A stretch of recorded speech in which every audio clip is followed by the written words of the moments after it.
Bharti news, सीधा, सटीक और निष्पक्ष। नमस्कार, मैं हूं प्रतीक त्रिपाठी और आप देख रहे हैं भारती न्यूज। नजर डालते हैं आज की ताजा तरीन खबरों की ओर। शुरुआत करते हैं राष्ट्रीय खबरों से। मोदी उपनाम मानहानि मामले में सुप्रीम कोर्ट से राहत के बाद लोकसभा सचिवालय ने कांग्रेस के राहुल गांधी को वायनाड सांसद के रूप में बहाल कर दिया। बता दें कि 4 अगस्त को शीर्ष अदालत ने मानहानि मामले में राहुल गांधी की दोष सिद्धि पर रोक लगा दी थी, जिससे केरल के वायनाड से लोकसभा सांसद के रूप में उनकी बहाली का मार्ग प्रशस्त हो गया था। राहुल गांधी को 24 मार्च को लोकसभा सांसद के रूप में अयोग्य घोषित कर दिया गया था। नूंह में हिंसा के बाद हरियाणा सरकार का बुलडोजर एक्शन जारी है। रविवार को हिंसा प्रभावित नूंह में प्रशासन ने एक होटल समेत कई अवैध संरचनाओं पर बुलडोजर चला दिया। आरोप है कि नूंह में शोभा यात्रा के दौरान जब हिंसा भड़की थी, तब इन्हीं जगहों से शोभा यात्रा पर पथराव किया गया था। चंद्रयान 3 अब चंद्रमा के करीब पहुंचना शुरू हो चुका है।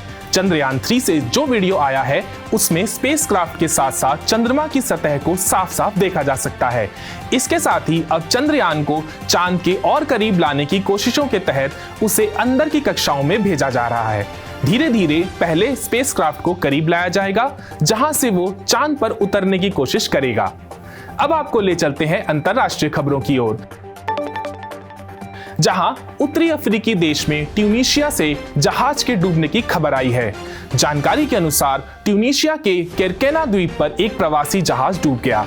इस हादसे में 4 प्रवासियों की जान चली गई, वहीं 51 यात्री लापता हो गए हैं। इस हादसे के संबंध में एक अधिकारी ने जानकारी देते हुए बताया कि जहाज पर सभी अफ्रीका से थे। ऐसा हादसा पहली बार नहीं हुआ है। इससे पहले इसी साल मार्च के महीने में भी 2 दर्जन से ज्यादा लोगों की जान चली गई थी। भारत और बांग्लादेश के एक संयुक्त फैसले ने चीन को करारा झटका दिया है। दरअसल दोनों देशों ने व्यापार को बढ़ावा देने और इसे आसान बनाने के लिए रुपए में लेन देन का फैसला लिया है। इससे चीन के बाजार को बांग्लादेश में भारी नुकसान होने का अनुमान है।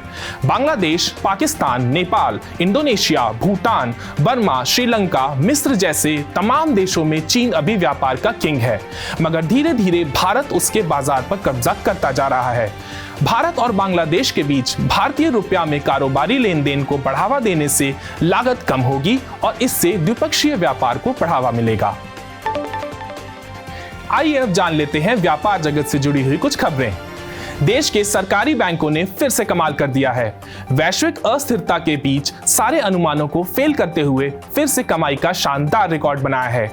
आपको बता दें कि सरकारी क्षेत्र के बैंकों ने एक बार फिर शानदार प्रदर्शन करते हुए चालू वित्त वर्ष 2023-24 की पहली तिमाही में सालाना आधार पर दोगुने से अधिक 34,774 करोड़ रुपए का मुनाफा दर्ज किया। अरबपति कारोबारी मुकेश अंबानी जियो के जरिए भारत में मोबाइल टेलीफोन ब्रॉडबैंड कारोबार में बादशाहत कायम करने और रिलायंस रिटेल के जरिए देश के किराना कारोबार में परचम लहराने के बाद अब एक नए क्षेत्र में तहलका मचाने की तैयारी कर रहे हैं। मुकेश अंबानी अब देश के NBAC क्षेत्र में कूदने की तैयारी में हैं।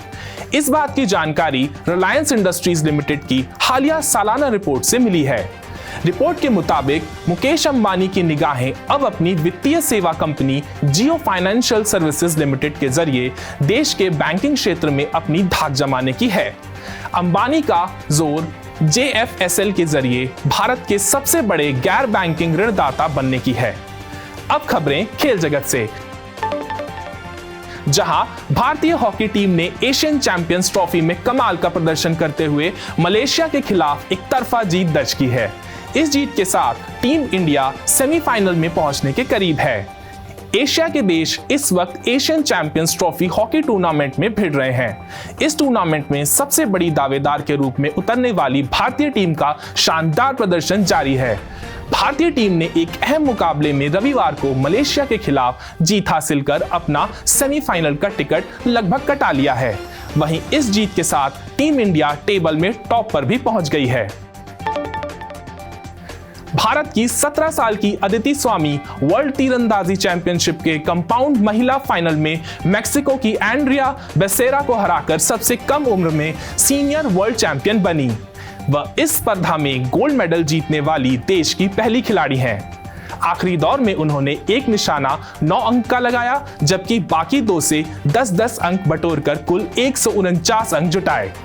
इस टूर्नामेंट में यह उनका दूसरा स्वर्ण पदक है। अब तक की खबरों के लिए इतना ही। बाकी की खबरों के लिए देखते रहिए भारती न्यूज और भारती न्यूज को शेयर, लाइक और सब्सक्राइब करना ना भूलें।